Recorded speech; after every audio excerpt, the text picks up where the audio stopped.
aí galera, beleza? Como é que vocês estão, meus amigos? Semana começando e já tem muita coisa pra falar. Dória foi à justiça pedir a derrubada de perfis de direita que estão levantando hashtag contra ele.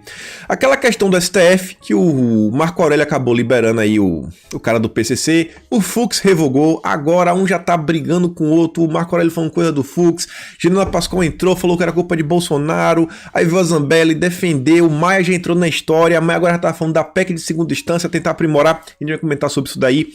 Vamos falar sobre o Ricardo Salles, vamos falar sobre o meio ambiente, na verdade, tem muita coisa acontecendo e surgiu uma notícia que Bolsonaro pegou a ABIN, a agência de inteligência, e mandou para um evento que tem aqueles ativistas que assim atuam contra o Ricardo Salles, falando da Amazônia, tinha um pessoal de ONG e o pessoal da ABIN tava no meio, a gente vai comentar sobre isso. Vamos falar da pandemia, algumas coisas que estão acontecendo no Brasil e no mundo, e os assuntos mais principais de hoje é um complemento, mais notícias da questão que a gente falou ontem, do Rodrigo Maia, a presidência da Câmara. Gente, parece que você fala uma coisa, começa a vir várias matérias na mídia nas últimas horas, mostrando coisa do Centrão, questão de fidelidade partidária, são umas coisinhas.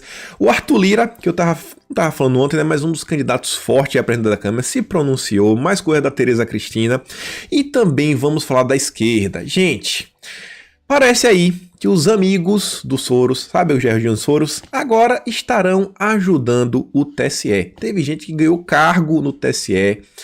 Vou mostrar para vocês umas coisinhas. Filipinho Neto, jornalista da CNN, umas coisas intrigantes. O pessoal aí do PSOL recebendo dinheiro de banqueiros do Itaú, tendo uma briga interna. Muita coisa tá acontecendo, depois tem mais assuntos ao longo do vídeo. Tem muita coisa, vamos começar para tentar terminar com menos de uma hora. Questão do Dória. Após pedido de Dória, juíza derruba perfis no Twitter. O governador de São Paulo moveu ação depois da hashtag Dória Corrupto apareceu entre os assuntos mais comentados da plataforma. Foi viral, né? Aí você vê que a juíza Gabriela Marques determinou no plantão judiciário deste sábado que o Twitter suspenda 4 perfis apontados como responsáveis por ataques ao governador de São Paulo, João Dória. Os ataques foi que eles levantaram uma hashtag Dória Corrupto. E meus amigos, desses 4 perfis, 2 aparentemente, o pessoal conseguiu descobrir quem são. Um foi Henrique, do Movimento Brasil Conservador, derrubaram, mas ele já voltou. A outra foi a Laurinha Bolsonaro, também já voltou para a rede, era um perfil satírico, que fazia piadas. Aí você vê, o Dória protocolou ação depois da hashtag Dória Corrupto, apareceu entre os assuntos mais comentados pelos usuários do Twitter. Segundo os advogados do governador, os perfis apontados foram os principais autores responsáveis pelo engajamento em massa da hashtag. Eu queria saber como foi que ele provou isso, sabe? Foram os autores, por meio de quê? No caso, há evidências de que os perfis apontados estão sendo utilizados principalmente para a propagação de mensagens ofensivas à honra da vítima. Coitado do Dória. Escreveu a juíza de plantão. Foram ultrapassados os limites da liberdade de expressão diante do ânimo expresso de caluniar e difamar. Desfecho da decisão. Além da hashtag, segundo o pedido de Dória, usuários teriam dito que o governador tentou comprar a aprovação do projeto de lei que prevê a extinção de autarquias estaduais como estratégia para reduzir gastos na pandemia. Então um monte de coisa aí, vejam só. Quer dizer agora que o Dória pode ir derrubar perfis. Eu quero saber como foi que ele provou que essas pessoas eram as responsáveis. Não é a primeira vez que o Dória faz isso.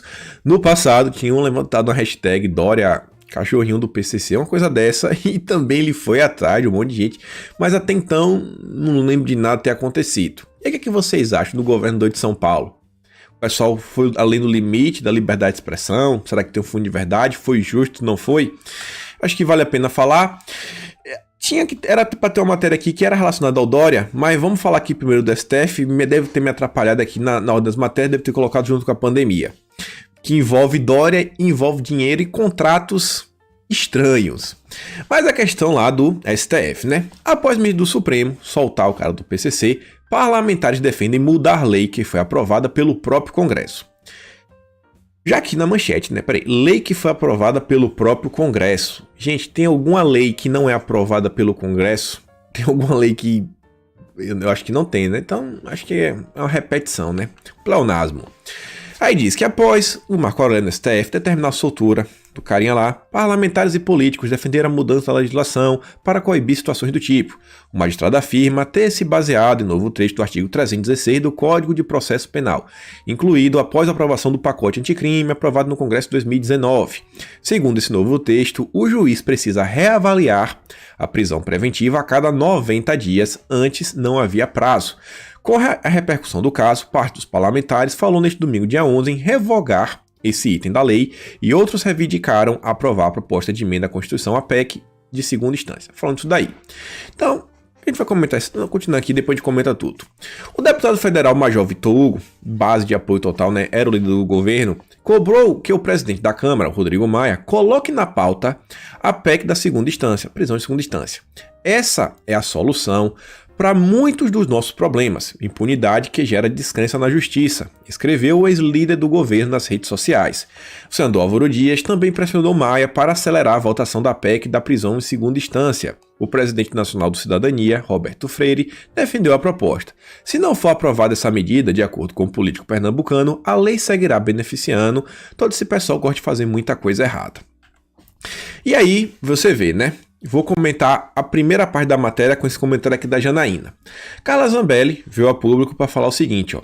Sobre a decisão de um ministro do STF de soltar o chefão do PCC, faremos um projeto de lei para retirar do Código de Processo Penal a obrigação do juiz de reavaliar a prisão preventiva a cada 90 dias. Contamos com o apoio da população e dos profissionais da segurança pública. Aí vem a Janaína Pascoal. Foi engraçado que o Mário Frias, da parte da cultura, perguntou se foi quem que falou dessa vez? Foi Ruth ou foi Raquel? A gente não sabe se ela penteou o cabelo ou não, né? Deputada, foi o presidente, seu ídolo, que sancionou essa pérola. Esqueceu? A população apoia a luta contra o crime, mas ele não. Bolsonaro não apoia a luta contra o crime. Gente, a PF e a PRF fazendo apreensões atrás de apreensões, sabe? Recorde de apreensão. Ministério Público leiloando bens apreendidos desse pessoal aí, né? Mas Bolsonaro é contra a luta contra o crime. Uma piada. Da fala da Janaína, tem algo que é interessante, que ela fala o seguinte, ó. Seu ídolo. Seu ídolo, não lembra aquele negócio de idolatria? Quem foi que tava falando de idolatria recentemente, que inclusive deletou a conta depois de polêmicas, depois de ofender seus seguidores? Eu acho que foi a Rosângela Moro, né? Não, vocês estão idolatrando os políticos. Mas o interessante é a questão, né? Ela reclama que Bolsonaro sancionou. Gente, é uma lei. É uma lei proposta pelo Congresso. Então, a priori, foi uma decisão do Legislativo. Bolsonaro foi lá e deu a canetada. Ele poderia vetar? Poderia. Mas o engraçado aqui é que, independente se Bolsonaro sancionou ou vetou a lei, não é uma lei que permite que todo mundo fique solto. Mas essa lei diz o seguinte, que o juiz tem que reavaliar a prisão preventiva a cada 90 dias. Se a pessoa está no regime de prisão preventiva a cada 90 dias, tem que reavaliar. Então, a primeira pessoa aqui que deu uma escorregada na banana foi o juiz. Se o juiz tivesse reavaliado, o cara continuava lá. É porque o juiz, não sei se estava ocupado demais, com muito processo para julgar, não sei se esqueceu o que foi que aconteceu, ele não fez isso. Aí, obviamente, os advogados aí do carinha do PCC foi no STF e falou, amigo, o juiz não cumpriu aqui com o que está combinado na regra da lei. O Marco Aurélio foi lá, pô, realmente isso daí tá no código. Então, se tá no código, meio que você tá certo. O Fux depois falou, revogou por quê? Porque nesse caso se considera uma pessoa que não é uma pessoa qualquer, é um chefão, então traz realmente risco para a sociedade. Essa foi a justificativa do Fux, que o Marco Aurélio poderia ter usado, mas não usou, mas ele também não tá assim, não só soltou, vou soltar porque eu quero soltar. Mas vocês entendem que em momento nenhum, Bolsonaro tem alguma culpa? Gente, foi um problema do trabalho, primeiro do Congresso, que sancionou isso, não precisava. Segundo, mesmo com essa lei sancionada, o juiz podia ter reavaliado, não reavaliou, depois foi para o STF, que o Marco Aurélio poderia ter dado a mesma decisão do Fux e não deu. Agora a Janaína quer jogar na conta de Bolsonaro. A troco de quê? O que é que ela ganha com isso daí? O que é que ela ganha? Jogar pessoas contra Bolsonaro? A gente vai falar disso daí, logo menos. Tem pessoas na mídia que pensam da forma similar. E aí soubemos de uma coisa interessante. Olha só isso daqui. Marco Aurélio, ministro. Isso aqui foi muito estranho, ministro. Por quê? Dono de escritório que pediu a soltura do André do Rap trabalhou no STF. O dono do escritório de advocacia que foi lá pedir, ele era assessor do próprio Marco Aurélio de Mello. Aí você vê, a decisão do Marco Aurélio do STF de soltar o carinha foi com base em um pedido apresentado pelo escritório de um advogado que era assessor do gabinete do magistrado até o começo do ano. A informação foi confirmada pela reportagem da rádio Band News FM. O ex-assessor é Eduardo Baldo Barbosa, um dos sócios do escritório Baldo Barbosa Advogados, com sede em Brasília. Vocês estão vendo como essas coisas, gente? É advogado em Brasília, às vezes o pessoal trabalha no STF por nada, porque tá ganhando muito mais dinheiro, mas você ganha um acesso, você bebe um vinho junto, você tem um WhatsApp, e a pessoa WhatsApp, ô ministro, tô com um caso aqui, tem como adiantar, ministro? No entanto, o pedido não é assinado por Eduardo, mas pela advogada Ana Luísa Gonçalves Rocha, sócia dele. Menos mal, né? Porque senão ia ficar muito na cara o próprio cara que trabalhou. Mas ele é o dono do escritório. Em fevereiro, o defensor postou na internet uma mensagem de despedida e agradecimento pelos 2 anos de experiência no gabinete de Marco Aurélio. Não vou falar nada. Aí, saiu depois da reportagem, né? Depois de tudo que aconteceu, o Marco Aurélio foi lá e atacou o Fux. Chamou o Fux de censor. Uma postura de censor, está censurando ele. Vamos ver o que ele falou. Ele, o Fux, assumiu a postura de censor. Atacou Marco Aurélio em entrevista à CNN Brasil. Isso é perigosíssimo. Eu não sou superior a ele, mas também não sou inferior. Prosseguiu o ministro da STF, que concedeu habeas corpus ao carinha do PCC. E, gente, já falei pra vocês, o STF é bem complicado, porque não tem chefe. Pode ter um presidente, que é quem gerencia ali a pauta, mas todos são iguais. São 11 semideuses, talvez deuses. Você sabe como é o pessoal do STF. Então ele falou, amigo, a gente tá no mesmo lugar.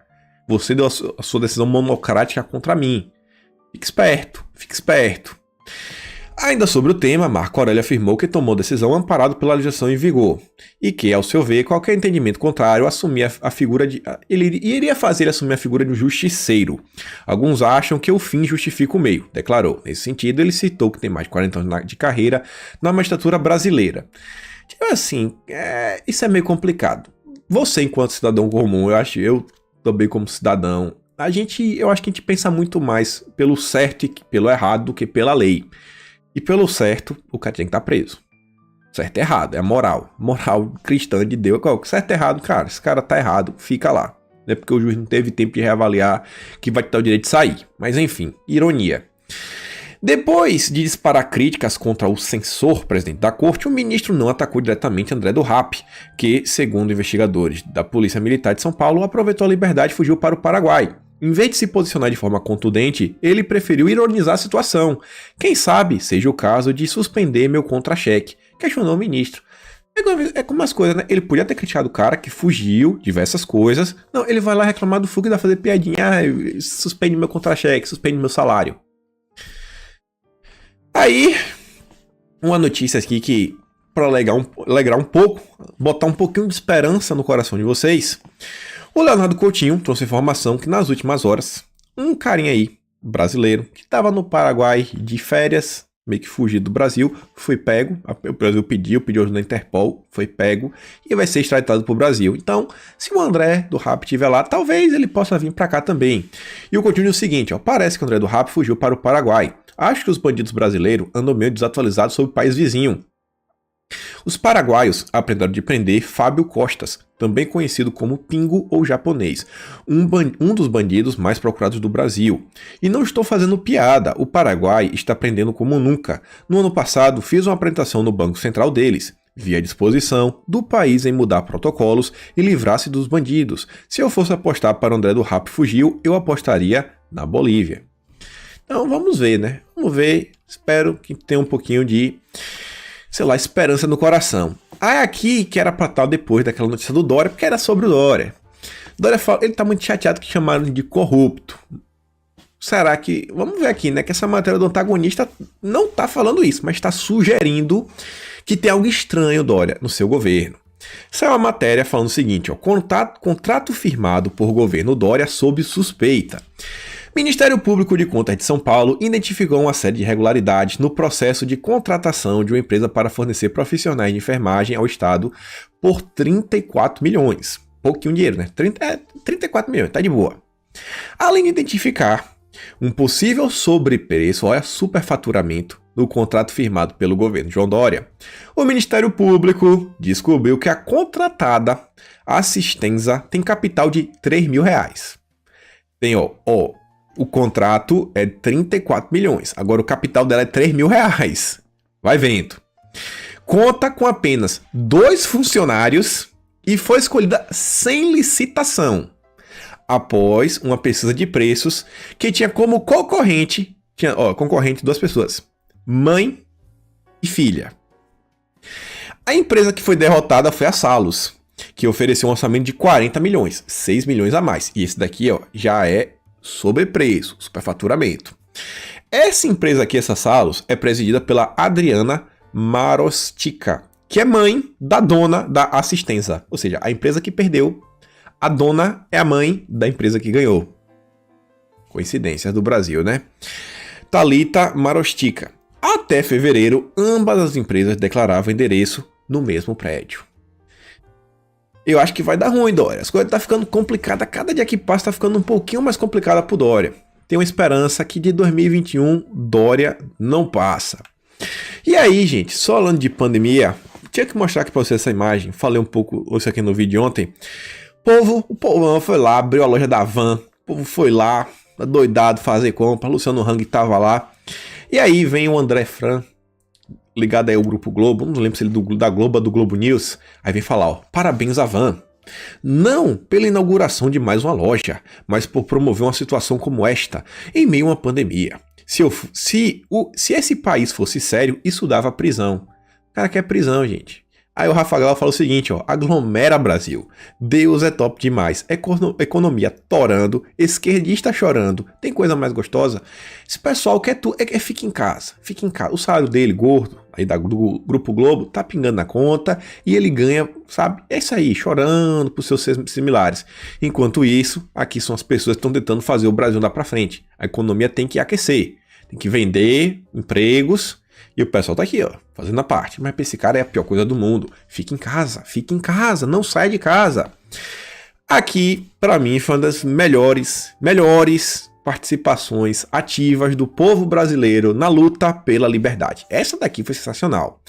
Porque aqui não foi a loja da Van. A loja da Van tá beleza, de ficar feliz, de ver o povo não comprar. Agora aqui, gente, mesmo com governadores, prefeitos, a lei conta, todo mundo conta falando que não, a população...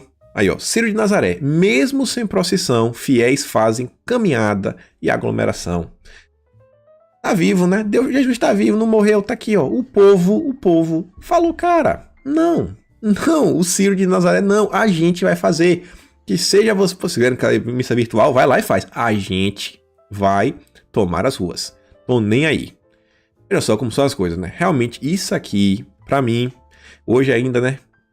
Dia de Nossa Senhora, sensacional. Parabéns ao povo brasileiro. Mostrou, né? Mostrou pra que veio. E aí, gente, olha só. Ele, mais uma vez, o Tedrinhos, aquele cara lá, o dançarino lá do bar, aquele vídeo que rola, todo mundo fala que é ele. Vejam só, apareceu uma matéria, inclusive saiu aqui esse cara aqui é americano, mas saiu aqui nos jornais da Austrália, aqui o news.com.au, que tá falando que a Organização Mundial da Saúde, a OMS, é o que deu uma reviravolta e agora ela não tá mais apoiando os lockdowns. Falou, não, gente, você tem que entender, realmente a gente tá percebendo que a principal consequência de você fazer o lockdown é bem complicado porque você vai fazer as pessoas pobres ficarem ainda mais pobres. Então não pode ser o principal meio de combate a tudo que tá acontecendo. Agora, outubro, depois de que 6 meses, mais de 7 meses já, agora eles mudam de ideia. Passaram esse tempo todo aí de piada não, agora eles mudam de ideia. Aí você vê, o Elon Musk, lá da Tesla, falando, a Suíça estava certa. O que é que ele tá falando com a Suíça? Não, a Suécia. Suécia em momento nenhum adotou lockdown, deixou o pessoal lá meio solto, seguiu lá até a ideia do Osmar Terra que falava que queria imunidade de rebanho e toda essa questão. Aí você vê, teve um crescimento, depois a queda. Acabou. Tudo resolvido. Tava aqui, ó. De março até, vou dizer aqui, final de julho. De março, final de julho já tinha acabado. No entorno aqui de que 4 meses. 4 meses, tudo resolvido. Bola pra frente. Desde agosto não tem mais nada. Isso nunca parou, nunca teve nada. Mas complicado, né? Não, vamos ouvir a Organização Mundial da Saúde. E aí, saiu uma pesquisa, eu achei muito estranha, falando que a maioria defende obrigatoriedade da vacina. Você tem que ser obrigado a tomar. Segundo a Datafolha comentando sobre isso. Aí você vê, ó. Foi vendo a pesquisa em São Paulo, Rio e Belo Horizonte e Recife, mostrando que mais de 75% dos entrevistados acham que a vacina tem que ser obrigatória. O apoio à vacinação é majoritário nas 4 capitais. O índice mais alto foi em Belo Horizonte, com 81% declarando apoio. Aí Rio 80%, São Paulo 7,9% e Recife 7,5%. Agora eu pergunto assim, ó. Quem quer que seja obrigatório? Não é mais fácil que essas pessoas vão lá, tomem e elas fiquem imunizadas? Tá tudo resolvido? Ela já tomou, ela tá imune. Por que ela tá se preocupando com o cara que vai ficar doente? Deixa o cara ficar doente, o cara não quer? Tem que ser obrigatório? É muito me espanta, uma pesquisa da Datafolha, será mesmo? Porque do que eu vejo a população falando, eu não tô vendo o pessoal muito animado não, viu? Não tô vendo o pessoal muito animado não. E aí já avançando, para falar aqui do meio ambiente, falar do Salles, falar da questão da BIM, saiu uma matéria na Folha de São Paulo, criticando várias coisas do governo, falando que Bolsonaro quer pagar de liberal, disso, daquilo, mas tem que dar uma resposta. Aí alguns números vão sair, números do INPE, para mostrar que o governo está um fiasco, não está cuidando da Amazônia, do Pantanal, está queimando tudo, aquela narrativa chata de sempre. E aí colocaram como título, Salles precisa sair. Aí o Salles veio aqui a público, ainda fez assim, um trocadilho, né, com a questão do dia do fico e diz, ó, se é para o bem de todos e felicidade geral da esquerda, diga a Folha que fico. Fazendo piada, né? Não acho que é felicidade, é tristeza geral da esquerda. Diga que fico. E aí o pessoal botou fica Salles. Ele veio a público aqui, ó, para falar, ó, acabou a incêndio na Chapada dos Veadeiros. Tá de boa, o governo firme e forte, trabalhando, isso daí. Não vai deixar nada para trás. Mas o interessante da questão ambiental foi isso aqui que eu falei para você lá no início. Saiu uma matéria no Estadão falando o seguinte, ó, o Brasil enviou 4 agentes de inteligência da ABIN para a reunião do clima no ano passado na Espanha. E aí, meio que só surgiu agora a notícia. Renato fala o seguinte, ó, que notícia maravilhosa. Monitorem esse pessoal aí que gosta de tocar o terrorzinho nessa área ambiental, Clube de Roma e a turma do Sínodo da Amazônia. Chorem globalistas. Parabéns, General Heleno. O antagonista também soltou a matéria, deu uma repercussãozinha e trouxe de forma mais resumida. O governo Jair Bolsonaro enviou 4 agentes da ABIN à Conferência do Clima das Nações Unidas, realizada em dezembro do ano passado em Madrid, diz o Estadão. Segundo o jornal, os agentes monitoraram ONGs, integrantes da comitiva brasileira e representantes de delegações estrangeiras. Além disso, eles foram credenciados como parte da equipe do GSI da Presidência da República, sem que o vínculo com a ABIN fosse informado à ONU. E aí depois o pessoal foi, checou e falou, chorou, teve choro do pessoal tudo. Então você vê, né? Quando o governo fala, gente, ó, a gente tá vendo a questão das ONGs. Além de Bolsonaro entender dessa questão ideológica, sabe que a esquerda vai cair, vai se aproveitar da situação. Ele ainda manda o pessoal que tem experiência de coleta de informação, o pessoal aí da BIM fala, não, cara, vai lá e olha de perto. Vai lá e olha de perto. Comparando com o ano passado, esse ano, beleza, teve narrativa, o pessoal encheu o saco, mas nem se compara. O primeiro ano do governo foi aquele alvoroço inteiro. Foi foto aí do Leonardo DiCaprio, da Madonna, do Cristiano Ronaldo, aquela chatice, Globo, Bolsonaro. Ficou aquilo ali o tempo todo. Agora, tentaram começar no início, até teve a narrativa da Amazônia, e depois, cara, o governo dominou a narrativa. Ricardo Salles foi a todos os programas de TV do Brasil, basicamente. Quase todos que tem entrevista, tirar o Jornal Nacional, que não entrevista ninguém, para lá e falar, cara, não é bem assim o que está acontecendo. Acho que foi um ponto forte do governo. Vi um avanço muito grande na comunicação. E aqui chegamos, até sentar direito aqui, naquele assunto mais importante assim do vídeo. A gente começar a falar da questão Rodrigo Maia, os complementozinhos de ontem, falar um pouco do Centrão, as notícias que apareceram nas últimas horas. Então, uma das notícias que apareceu foi as faltas de Davi Alcolumbre. Veja só como são as coisas. Em busca da reeleição, aí na presença do Senado, o Alcolumbre tem delegado a missão de conduzir os trabalhos em plenário a outros congressistas. Vai lá, fera, vai lá, resolve por mim, tô preocupado aqui com minha reeleição. Um levantamento da Cruzoé mostra que Alcolumbre não estava presente em 16 das 25 sessões plenárias com votações nominais ocorridas desde julho. Gente, a gente tá em outubro, no início de outubro, fica no meio. Galera, de lá pra cá, amigos, já teve 25, ele faltou 64, foi um nada, 3 meses. Ou seja, ele se ausentou em 64%. As faltas geram incômodo entre os congressistas que não fazem parte da turma do presidente. A principal reclamação é de que as ausências são usadas por Alcolumbre para fazer articulações políticas em favor de sua reeleição. Aí você pode falar, pô, o cara só pensa em reeleição, Gente, esses meses eu tava conversando com o pessoal, mostrei pra vocês umas coisas ontem. Falaram, ó, outubro a dezembro, a cada biênio, outubro a dezembro do biênio é movimentação sem parar em Brasília. Outubro a novembro. Ano que vem vai ter? Não vai ser a mesma coisa. Por que ano que vem não vai ser a mesma coisa? Porque no ano que vem não vai ter a questão de eleição. Presidente da Câmara, presidente do Senado. Quanto a gente não falou ontem sobre o papel crucial, como é um cargo importante o presidente da Câmara. O do Senado vem aí na mesma forma. Se o presidente da Câmara pode colocar os impeachment, né, contra Bolsonaro, até contra ministro do governo, o presidente do Senado pode colocar impeachment contra ministro do STF. E o Alcolumbre está sentado em cima desses pedidos. Imagina se ele te botasse para andar para frente. O Brasil ia levantar o Alcolumbre no colo, mas ele parece que ele não quer.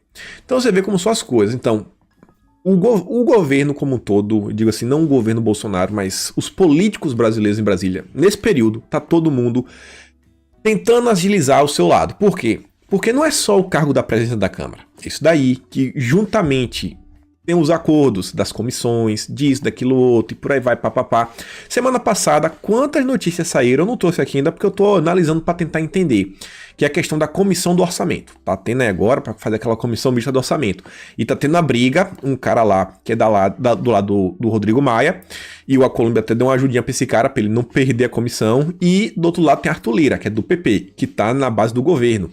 Inclusive essa comissão do orçamento determina quanto dinheiro o executivo, no caso o Bolsonaro, vai ter para gastar. Não o Bolsonaro, o governo, assim, o ministério, aquelas coisas. Então, eu acho muito mais vantagem para o Bolsonaro ter alguém que quer puxar um saco dele, lá o Arthur Lira, do que alguém do lado do Maia. Então tá uma quebra de braço gigante. São inúmeras comissões que estão aí para rolar. E aí eu mostrei para vocês aquela questão da Tereza Cristina. Saiu a matéria. Essa matéria aqui foi a que saiu, no caso, anteontem, então 2 dias atrás, trouxe no vídeo de ontem, que falava que, tipo assim, tá se conversando a possibilidade da Tereza Cristina sair como candidata a presidente da Câmara, e ela falou, ó, galera, até o momento, rapaz, não sei, velho, não sei, não me falaram, eu não tô sabendo nada, eu tô sabendo isso daí pela mídia, a mídia que tá especulando isso, de minha parte, não tem nada construído. Tem gente toda hora fala assim, vai, você tá falando Câmara, gente, Câmara, vocês entenderem, tá falando da Câmara. Eu tenho certeza que eu devo ter me atrapalhado alguma vez nesse vídeo, mas continuando aqui.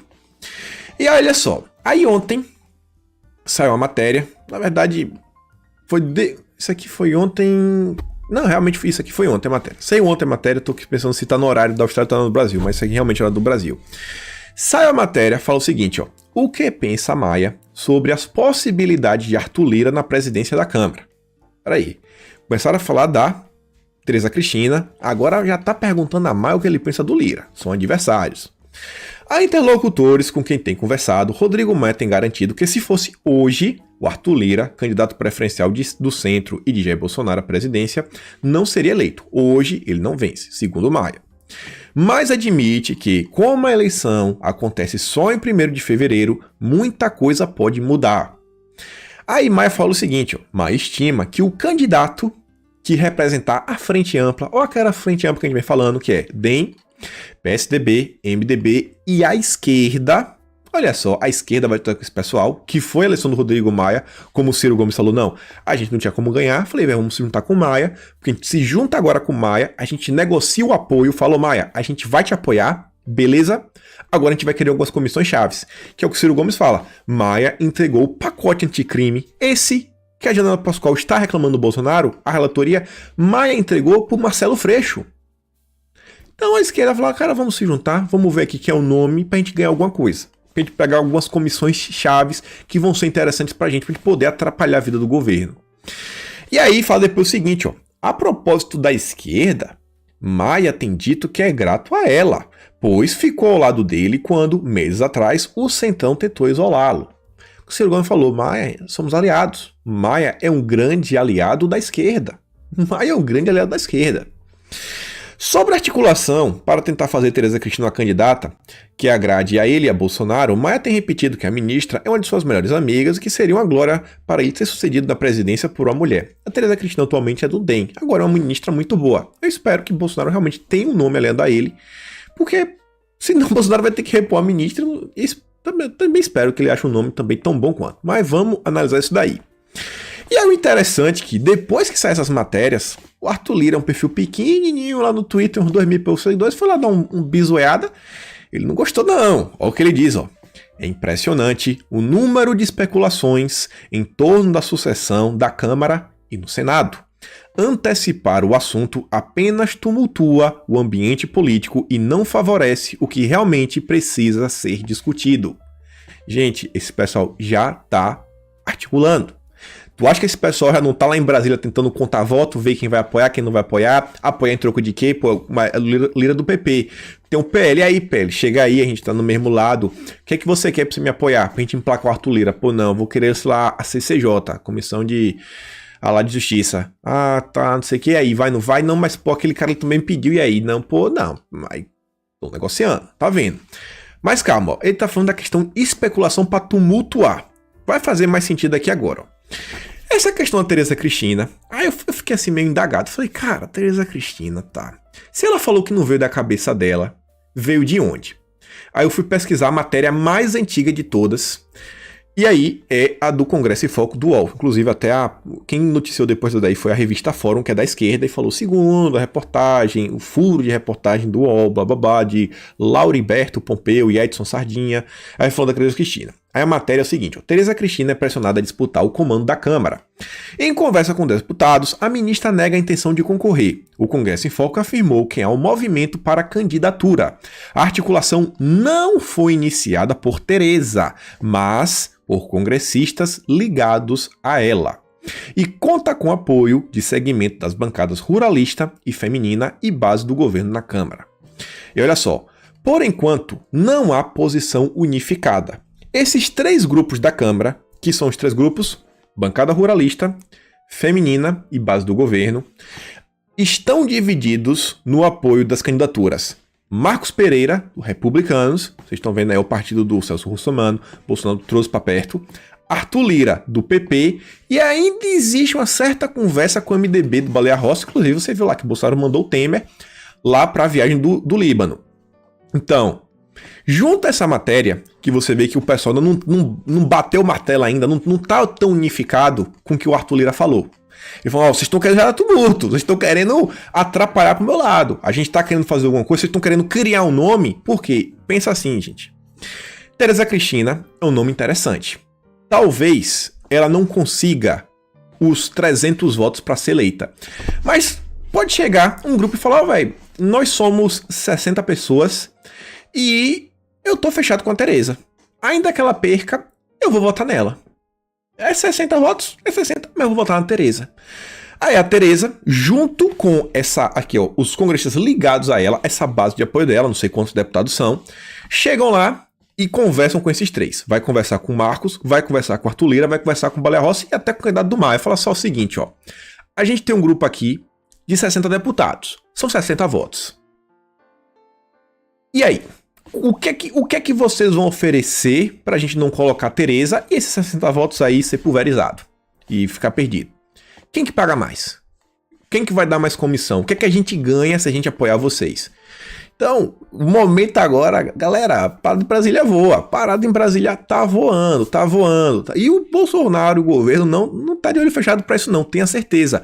O que foi o governo fez recentemente? Mudou todos os líderes na Câmara. líderes, o líder e os vice-líderes, conversando algumas coisinhas aqui, mudando alguns quadros, criou ministério, veja o Fábio Faria, a quantidade de reunião que vem fazendo, conversando com os deputados do famoso baixo clero, que são os líderes partidários, e aqui eu na mão, um a um, naquele homem a homem, marcação homem a homem, enquanto lá o Ramos está vendo com os grupões, os líderes partidários. O governo tá ligado. E aí você vê, ó, vai juntando as coisas. Só no ano que vem, a matéria do antagonista, falando que Bolsonaro negocia com o Congresso o cancelamento do recesso de janeiro. O plano é votar no que vem todas as matérias urgentes, a fim de poupar candidatos governistas nas disputas municipais não estão sendo votadas agora. Rodrigo Maia disse ao G1 que o cancelamento do recesso permitiria votar projetos que ele consideraria essenciais, como a PEC emergencial. Então o pessoal aqui tá tendo eleição, tá já negociando essas coisas. Não, quando já chegar em janeiro, gente, já tá com o martelo batido. A votação é em fevereiro, mas já tá martido, então vamos adiantar, vamos botar agora para as coisas passar, o que tinha para ser decidido já foi decidido. Só que aí saíram duas matérias bem interessantes. Uma no Estadão e a outra também no Estadão. E você fala, cara, a diferença de tempo dessas matérias dá em torno de 3 horas e meia, 4 horas. Primeira, editorial, fica para depois. Essa matéria aqui só me vem na cabeça o posicionamento da Renan Pascoal, tentar jogar pessoas contra Bolsonaro. E fala o seguinte, ó: Bolsonaro foi eleito com a promessa solene de revolucionar o Estado brasileiro, promovendo toda a sorte de reformas e de planos de reorganização. O objetivo, segundo garantiu na campanha, era entregar ao país um Estado que estivesse a serviço dos contribuintes e não se servindo destes. Não, Bolsonaro abandonou as pautas de governo. A mídia reclamando disso? Que história é essa? Que história? A mídia tá achando ruim que Bolsonaro tá mais de boa, tá mais quieto? Será que isso aqui não é só uma tentativa pra falar aí, ó, Bolsonaro abandonou vocês? Bolsonaro abandonou as pautas. A mídia tentando capitalizar em cima do momento, que teve várias notícias, a questão do caso, todas essas estatísticas que vocês estão vendo nas redes. Era evidente para quem tivesse um mínimo de informação que Bolsonaro não tinha como entregar o que prometera, não em razão das circunstâncias, mas porque em toda a sua trajetória política sempre defendeu exatamente o contrário. Corporativista e estatólatra, o deputado do baixo clero notabilizou-se por voltar contra todas as medidas necessárias para destravar o Estado e melhorar a qualidade das contas públicas. Realmente, Bolsonaro é isso? Quer dizer que é culpa de Bolsonaro que as coisas no Congresso não andam, mesmo com todas as reformas que o governo já enviou, mesmo com todas as MPs que o governo manda, o Maia não vota, algumas que deixa caducar. Se estivesse realmente interessado em ajudar os pobres e entregar ao sucessor um país melhor do que recebeu, Bolsonaro já teria organizado uma base parlamentar sólida para aproveitar a disposição reformista demonstrada pelo Congresso. Bolsonaro não está montando a base. E o Congresso gosta de reformas. Isso aqui é o que diz o Estadão. Então, momento, vai vendo, né? Aí depois, o próprio Estadão tinha soltado antes que eu falei essa matéria. Disputa no Senado trava votação de reformas. Aí você vê.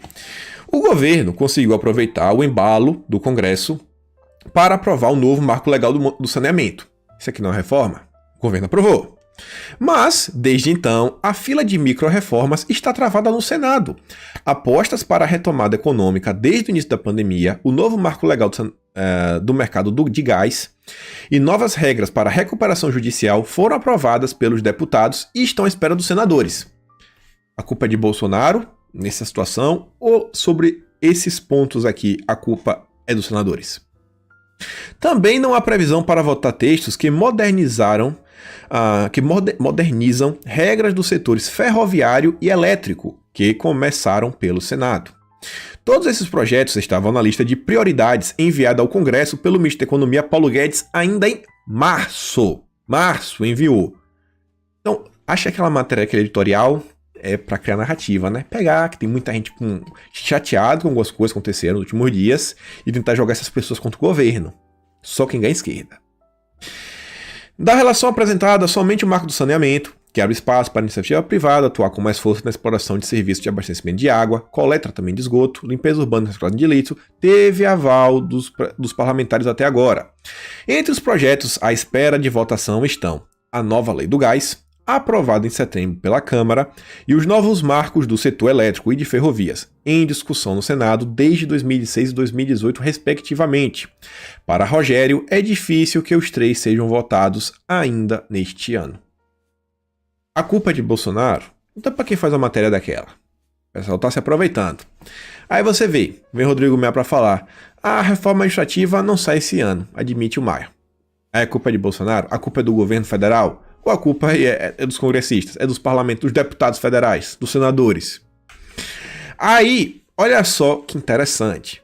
Que aqui a gente vai quase fechar o arco aqui dos comentários. Tem outro slide aqui, depois um comentário do jornalista da grande mídia, que ele tá criticando o Bolsonaro pra esquerda, mas aos meus olhos ele tá elogiando o Bolsonaro com o que ele tá falando. Só que saiu uma matéria na Veja também, no dia de ontem, logo depois que a gente falou do Rodrigo Maia, da questão do Centrão, presidente da Câmara, falando o seguinte, ó. A taxa de fidelidade dos partidos e dos políticos que apoiam o governo, batizada de Nova Articulação Política, estratégia do Planalto consiste em premiar aliados com cargos públicos. O governo está dando cargo pro Centrão, mas não ia parar de dar cargos pro Centrão? Calma, amiguinho, a própria matéria vai te explicar. Em fevereiro deste ano, Bolsonaro assistiu no Palácio da Alvorada a uma apresentação feita pelo ministro Luiz Eduardo Ramos, da Secretaria de Governo. No encontro, o general da reserva mostrou como milhares de cargos públicos estavam nas mãos de partidos que faziam oposição ao governo no Congresso. Então, os cargos que uns meses atrás falando Bolsonaro estavam cargos pro Centrão. Esses cargos estavam na mão de partidos de oposição, alguns do PT, PSOL, PCdoB. Falou, cara, entre dar cargo por dar cargo, vamos pelo menos tirar do PT e vamos dar pro PP, vamos dar pro PL, vamos dar pro Republicanos. Você falou, pô, é interessante, né? Após analisar esse levantamento, o presidente disse o seguinte, preciso de uma base sólida sem tomar lá da cá. Como é que aquele editorial ali falou que o Bolsonaro não pensou que é uma base sólida? Isso daqui foi em fevereiro desse ano. Pouco tempo depois, ele começou a se reunir com presidentes de diferentes legendas, como Ciro Nogueira, do PP, que é do Arthur Lira, Baleia Rossi, do MDB, só ficou de fora da lista Valdemar Costa Neto, líder do PL, que falou com Bolsonaro por uma videoconferência, e o pastor Everaldo, comandante do PSC, atualmente preso. Nesses encontros foi selada uma aliança que foi batizada de Nova Articulação Política do Governo. O interessante para falar sobre isso daqui, em abril, foi um ponto-chave para o governo conseguir, mais apoio do Centrão. Por quê? Maia resolveu achar que... Maia, não sei o que passou pela cabeça dele, achou que tinha mais poder do que ele realmente tem.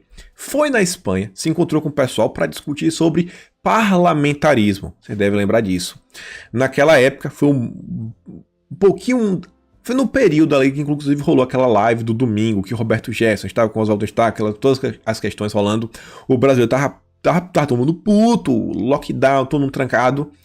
E aí começaram a sair notícias falando assim, ó, para aliados, Maia passou do ponto, Maia deve, dar uns passos para trás. Saíram matérias falando assim, Ramos, que é esse daqui, que apresentou isso para Bolsonaro, Ramos vê momento de possibilidade de se aproximar com o Centrão. Por quê? Porque Maia estava queimado.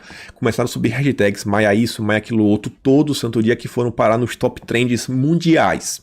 Então, Maia acabou abrindo essa janela para o governo realmente conseguir criar uma aliança, puxar a galera, falou, vem aqui, cola aqui na direita, sai aqui, vem aqui um pouquinho, sai pelo menos assim na direita pra gente poder conversar. E aí você vê, ó, com isso, pra você falando, tá, e o que é que Bolsonaro ganhou com isso? Aqui, de forma agora clara. Com isso, os resultados começaram a aparecer no governo. Um levantamento do Palácio do Planalto, obtido pela Veja, revela que o governo passou a monitorar a taxa de fidelidade dos partidos. Numa votação, o PL, que conta com 42 votos na Câmara, registrou um índice de apoio de 86%, enquanto o PP, que contabiliza 33 deputados federais, alcançou 86%. Essa performance também é monitorada individualmente em uma ficha com dados de cada parlamentar. Já ouviram falar das emendas, né? As emendas, assim, não, tu quer um dinheiro para dar pro teu povo, para fazer obras naquela região, que vai beneficiar o povo daquela região, mas que tu também vai ganhar, assim, né, um marketing político. Deixa eu ver como é que tá a tua performance aqui, meu amiguinho. E você vê, ó, o senador Ciro Nogueira, por exemplo, tem um nível de apoio às pautas de Bolsonaro classificado como verde, ou seja, a melhor pontuação. Os opositores, claro, estão na zona vermelha. Fico me perguntando como é que a Veja conseguiu esses dados, né? Mas, interessante. Tá vendo aí, gente? o que é aproximar, o que é realmente fazer. Isso aqui, desculpa me falar, não tem o que falar, é política. Isso é política. Precisa de votos para vencer. E aqui, ó, tá conseguindo 86% com ambos os partidos. Chamou pros caras e falou, cara, 42 votos aqui, ó, e outro aqui, ó, 33, somando daqui dá 75. Reduz a 7,5, vai dar aqui em torno de 65 votos. Dos 75, o cara tem 65 votos na mão. E só fez tirar carro que era do PT, do pessoal do PCdoB, e dá pros caras aqui. Toma aqui, ó, vai tirar do PT e vai lá de cá. Não mudou nada, capaz de ter ficado até melhor. Olha aí, amigos. 22 meses sem corrupção. Ah, Bolsonaro se lutou com o Centrão. É política, é política. Muita coisa tá rolando. E aí, pra gente meio que fechar isso daqui, pra gente começar a falar da esquerda, vai dar 1 hora também o vídeo de hoje. Guilherme Amado, lá da época, tudo, vem falar o seguinte, ó. O risco de ruptura institucional continua tão grande quanto meses atrás. Bolsonaro não se tornou moderado, como o governo quer fazer parecer. Concordo com a análise da Lia. Bolsonaro golpeia a democracia por dentro. Moderado não ameaça socar um repórter. Gente, o que é que ele tá falando isso daqui? Que tipo assim, o Bolsonaro pode estar calmo, quieto, sendo entrevista, sem polêmicas, mas não se enganem, Bolsonaro continua a mesma coisa e tá só esperando uma oportunidade para romper com o establishment, dar um pé na bunda em todo mundo e falar, ó, velho, é mito, nova era, estamos aqui. A própria época tá falando isso daí, ó. Isso daqui é uma mensagem pró-esquerda. Mas lendo na direita, ó, o risco de Bolsonaro romper com tudo e falar, cara, não quero ser amigo de vocês, ó, tá aí. Só tá esperando o cenário ficar do jeito que ele quer. E ele tá falando que Bolsonaro, lá atrás, onde ninguém tá vendo, na calada da noite, tá se movimentando. Tá se movimentando. A esquerda não tá gostando. A esquerda não tá gostando. E aí, isso aqui acho que vale a pena falar, porque o pessoal fala, Bolsonaro, Guedes, essas pautas só pra mim realmente agora a gente fecha esse assunto. Lauro Jardim. O recado de Bolsonaro para Rogério Marinho. Tinha dito pra vocês semana passada, eu tinha falado, falei, ó, galera, Bolsonaro chamou o Rogério Marinho e falou, ó, velho, tu falou do Guedes, segura a tua onda aí, amigo. Eu sei, tu quer se lançar até governador lá no Rio Grande do Norte, vai lá, a gente vê isso daí, se eu tenho como te apoiar. Agora o Guedes é o Guedes, sabe? Fica de boa. E você vê, ó, Bolsonaro disse a Marinho, sabe quando a pessoa está numa competição de cabo de guerra, sabe onde a corda arrebenta? No lado mais fraco, fica atento. Poucos antes fora questionado por Múcio. Presidente, quantos substitutos o senhor tem para Paulo Guedes? Nenhum, foi a resposta. Múcio fez a segunda pergunta. E para Rogério Marinho? Uns 20. Devolveu Bolsonaro. Isso daqui não é crítica. O Rogério Marinho não vai sair. Faz um papel muito interessante. Ajudou bastante na reforma da Previdência, na articulação para passar. Mas, amigo, deixa o Guedes quieto. Não vai procurar confusão com o Guedes. E aqui essa matéria surte bem no mercado financeiro, que o pessoal sabe como é. Para dar de bolsa, meu Deus, vamos mandar Paulo Guedes embora, a bolsa vai, sobe e desce. E aqui agora o pessoal fala, não, Bolsonaro aí continua, amigo, ele Guedes, graças a Deus que continue assim.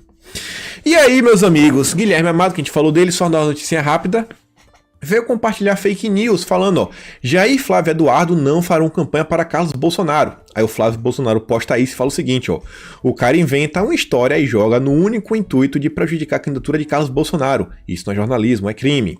E o Jairzão fala, ó, para informações sobre o trabalho do vereador carioca Carlos Bolsonaro, acesse familiabolsonaro.blogspot.com. O Jair divulgando. Aí a Seta fala o seguinte, né, os jornalistas conseguiu ser desmentido por Carlos, Flávio, Eduardo e Jair Bolsonaro em uma única manhã. Sua notícia falsa tem o claro objetivo de prejudicar a candidatura do Carlos. Estamos em um período eleitoral. A Lei Kim vai valer para ele? E a gente vai falar de lei de fake news. Aí você vê, ó. Será que vai ter inquérito de fake news? Iremos para cima. Esses... não sei como é que se fala com esses X, né? Tem uma fixação por mim, não sei porquê. Medidas a caminho para serem tomadas diante de mais uma de suas mentiras descaradas. É isto que chamam de jornalista. Aí Bolsonaro fala o seguinte, ó. Pode ser algo reprimido. Ele tá reprimido por dentro, alguma coisa acontecendo com ele. Vocês sabem a piadinha que o Bolsonaro soltou, né? E aí, falando de eleição, começar a falar de esquerda. Olha só isso daqui. Carta Capital. Ataques mostram que nem sempre sabemos quem são nossos inimigos e quem me ataca. Não sabe qual é a prioridade neste momento, diz aí o Wesley Teixeiras. O Wesley Teixeira abre crise no PSOL por dinheiro de Armínio Fraga. Aí Renato fala o seguinte, ó. Soros tem um novo queridinho, apadrinhado pelo Pedro Abramovay, que é da Open Society, já falou desse rapaz várias vezes. Inclusive tá aí, já foi citado pelo Barroso, o Barroso já citou o Pedro Abramovay em seus artigos. O candidato abaixo, ao receber apoio financeiro, criou um racha no partido do PSOL. O PSOL alega que não podem ser anticapitalistas e receber dinheiro de capitalistas. Armínio e o Itaú são os doadores. Tela azul no PSOL. Itaú é parceiríssimo também do Renova BR, né? Família Setúbal, tudo é acontecendo. Armínio Fraga, amigo do Luciano Huck. Tem até uns vínculos com Agora, que agora tinha umas participações da Empíricos. Vai juntando todo mundo. E aí, falando de eleições, não tem como não falar do TSE, Tribunal Superior Eleitoral, matéria que saiu também ontem, Folha de São Paulo, falando o seguinte, ó, o TSE cria ação contra fake news. Postura é promissora e pode construir mecanismos eficazes no longo prazo, ou seja, é uma coisa que veio para ficar. Contra fake news para ficar, isso me preocupa.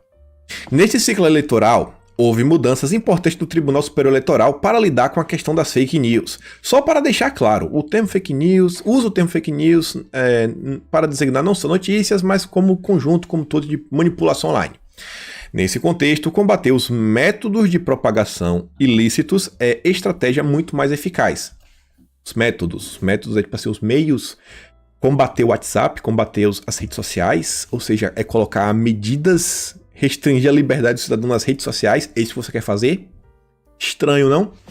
Para isso, olha só, o TSE nomeou oficialmente um coordenador digital de combate à desinformação, um rapaz chamado Thiago Rondon. Lá fui eu atrás do Thiago. Mas antes disso, uma das tarefas que esse novo coordenador tem é fazer, olha o que tem que fazer, tem que criar pontes entre cientistas, contra investigadores e com as próprias empresas de tecnologia, as Big Techs. Olha só, todo mundo que esse rapazinho quer conversar. Só os amigos da esquerda. Aí, diz ainda, né? A complexidade da internet é tão desafiadora que um setor isolado da sociedade pode fazer muito pouco. Não adianta o setor público atuar sozinho. Não, tem que chamar mais gente. Para ter eficácia, é necessário colaborar com o setor privado, com a comunidade técnica e científica, com o terceiro setor, ONGs, tem que trabalhar com ONGs, empresa de fact-checking também, tem que trabalhar, com a academia e assim por diante, as universidades, com o Pablo Hortelado, aquele cara que tá na CPI de São Paulo, o cara lá que escreveu o texto falando que tem que criar agência de fact-checking por meio público, Ministério da Verdade, esse pessoal aí que tem que se juntar a todo mundo. Aí eu fui lá, né, procurar pelo Thiago Rondon, fui lá no Twitter dele. Recentemente, uma das últimas postagens que ele compartilhou é da Open Knowledge Brasil, que diz aqui que terça que vem vai promover uma live, Eleições 2020 em Dados. Tá o Thiago Rondon e vai estar essa menina aqui, ó, Cecília do Lago. A gente vai falar dela em breve. Logo menos ela vai aparecer aqui no vídeo. Só ver a foto, que na hora que ela aparecer eu quero que vocês reconheçam. Botar só arroba aqui não tem graça, né? Aí eu fui ver que essa Open Knowledge Brasil, que ele tem, parceiro, tudo mais, essa empresa é parceira da Open Society Foundation, a empresa do Jorginho Soros. Para surpresa de quantas pessoas? O Barroso conseguiu. O Barroso conseguiu abrir um espacinho para Jorginho Soros interferir nas eleições brasileiras. Parabéns, Barroso, você é o cara. Inclusive a gente vai falar do livro do Barroso. Aí eu fui lá olhar, né, tá? O cara, ele entrou no Twitter desde 2008. Sabe qual é a última postagem dele? Eu consegui achar 11 de setembro. Ele apagou tudo de 11 de setembro para trás. O que é que esse rapaz tem para esconder? Não vou conseguir saber, mas apagou tudo. Tudo, não tem mais nada. Aí, vou lá, coordenador de combate à desinformação do TSE. Agora as coisas interessantes que eu achei sobre ele. Não foi muita coisa, mas ele estava no site do RAPS, aquele grupo tipo Renova BR, que você deve conhecer, falei várias vezes. Tem com um grande expoente, o Randolfo Rodrigues. Em 2016 ele já estava lá, ó, a matéria Tecnologia, Transparência e Ativismo estão na pauta dos jovens RAPS. Como a primeira atividade do dia, foi realizar uma discussão sobre as novas formas de fazer política, mediada pelo líder RAPS, Alexandre Schneider, com a participação do Pedro Hartung, aquele cara que é líder do Renova BR, que é quem articula para Luciano Huck. Olha ele aqui. Jovem Raps, participante da bancada ativista, coletivo formado por pessoas articuladas com ativismo social, que reúne candidaturas comprometidas com causas cidadãs descoladas da lógica tradicional dos partidos políticos. E quem estava lá? Tiago Rondon, do APP Cívico, empresa social que desenvolve ferramentas digitais com o objetivo de facilitar o acesso à informação e promover transparência dos processos políticos. Sabe quando as empresas não podiam mais dar dinheiro e agora meio que virou para financiamento coletivo? Uma das primeiras empresas que lançou aí financiamento coletivo, você dá dinheiro para os deputados na época de eleição, quem lançou foi o Tiago Rondon, junto com outras pessoas. Inclusive criaram uma carta na época, uma das primeiras pessoas que assinou a carta foi Marcelo Freixo. Falei, rapaz, esse cara agora é coordenador de desinformação do TSE. O Barroso não brinca em serviço. Aí, esquerda ainda. A gente vai chegar nesse mesmo fio, mas calma lá. Filipinho Neto vem cá para falar que Damares e Osmar Terras estão empenhados contra a liberação do orégano, você deve saber o que é orégano, para a medicina.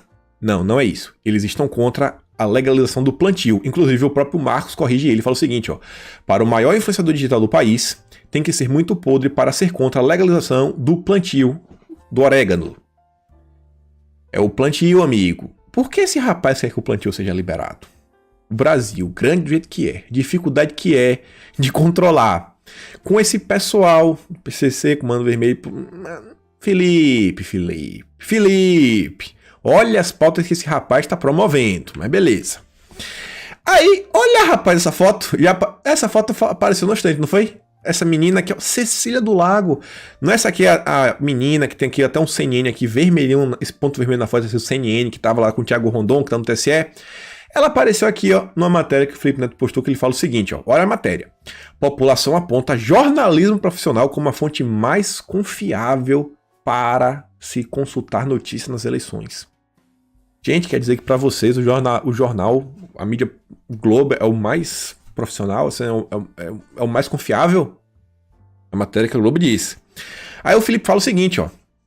O problema é que sem educação digital para a população, ela não sabe diferenciar jornalismo profissional de notícia do Zap e sai de jornalismo fraudulento. A população realmente não sabe a diferença. Precisamos de projeto de educação digital.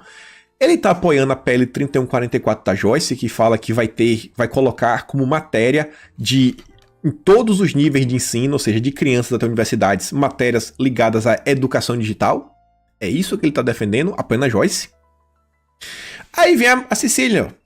A chamada literacia midiática deveria ser uma matéria no ensino médio. Também comprou a ideia. E aí fala que tem que ensinar várias coisas e ensinar inclusive a fazer com que os alunos aprendam a identificar quando é uma notícia panfletária ou fraudulenta. Gente, imagina como seria essa aula. Quem queria dar essa aula? Como seria o conteúdo? Vai vendo. Aí ele ainda deu outra resposta.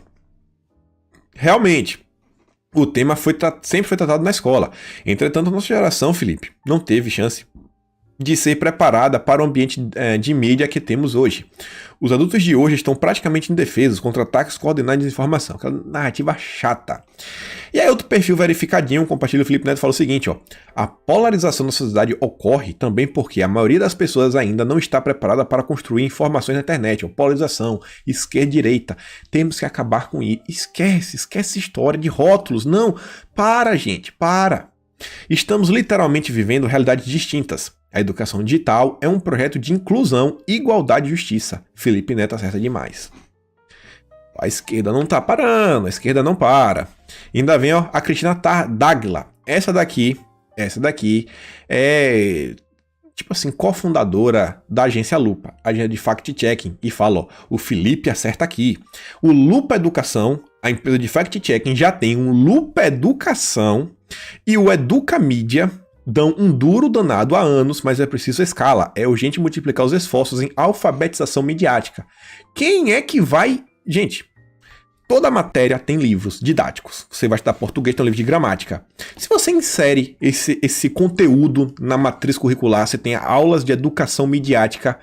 Quem é as pessoas que vão produzir esses livros? Será que a Lupa Educação? A Educa Mídia? Vocês também, esse pessoal quer chegar... Cara, é uma bola de neve. A esquerda não para. Isso aqui isso aqui tem que abrir o olho. E ele tá aqui, ó. Esse daqui é o pior de todos. Barroso lança livro falando de Amazônia à educação. Fala de tudo, ó, é tudo. Ele está falando da sociedade. Ele tem um plano de sociedade. Enquanto a gente tem uma pauta, outra está lutando, esse cara sabe o desenho que ele quer trazer para o Brasil. E ele está tentando através do ativismo judicial. Já está tentando. Barroso lança até o fim do ano Sem Data Vênia, uma visão do Brasil. Editora Intrínseca, História Real, um livro em que vai falar da Amazônia até a educação. Vai falar de tudo, de A a Z. E o Renato diz, ó, ele possui um plano de sociedade para o Brasil e está trabalhando com metas de longo prazo para implementar o choque de iluminismo. Não me surpreenderia se fosse escolhido para ser a terceira via em uma futura disputa presidencial. Não em 2022, mas quem sabe em 2026. Barroso fala assim, não, tu pede me apresentar do STF, quem sabe agora não vou me jogar aí para a presidência. Vai vento. E aí, só uma notícia rápida para acabar. PF apreendeu 4 aviões e 15 milhões de euros em garimpos clandestinos. Vejam só, né? PF no trabalho, o Bolsonaro abandonou as pautas, né? Segundo a Ana Pascal. Não, ele não quer criminalidade. Tereza Cristina trouxe aqui um vídeo sensacional em inglês, mostrando como o Brasil cuida das florestas, sabe? Do meio ambiente, do agronegócio. É o agrobusiness. Cara, agronegócio, o Brasil é exemplo mundial. Bolsonaro trouxe aqui um vídeo mostrando que a ferrovia Norte-Sul está quase terminando, já vai começar a entregar alguns trechos agora, e gente, isso vai baratear demais o transporte. Frete barato é o produto mais barato nas prateleiras. E a gente termina aqui, ó, Bolsonaro dando um joinha aí. O Guilherme Amado falou, ó, ele não acha que ele tá moderado não, amigo. Tá aí, ó, tá de boa, mesmo de sempre. Fica esperto que Bolsonaro tem pra lhe dar uma rasteira. Então fico por aqui. Aquele grande beijo, abraço. Quem puder, curte, dá aquela compartilhada. Tamo juntos e vejo vocês amanhã de novo. Fui!